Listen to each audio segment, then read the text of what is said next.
Hey everyone, and a happy Sunday from the top of Sunset Mesa in Montrose, Colorado on a chilly early February Sunday.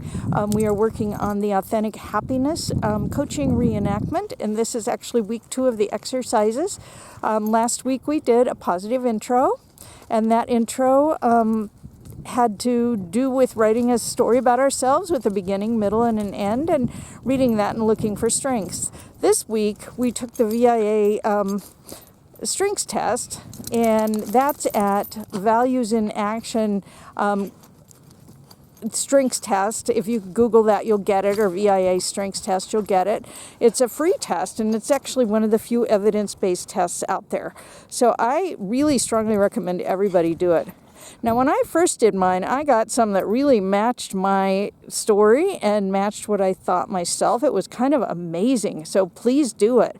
This time, because I've been in a rather interesting work situation where I would have moved on if things had been a little different, but I didn't.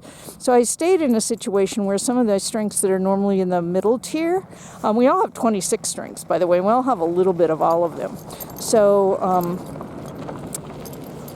don't worry that you don't have any strengths, but your top strengths are the ones where you're super engaged with life, where you're happy, where time sort of stands still.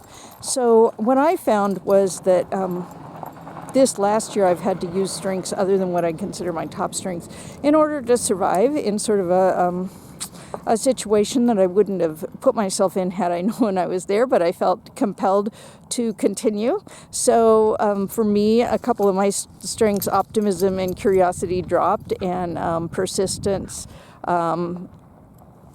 perspective, and critical thinking came up for me. So those are, it's interesting how if you go through, most of the time those strengths are really stable.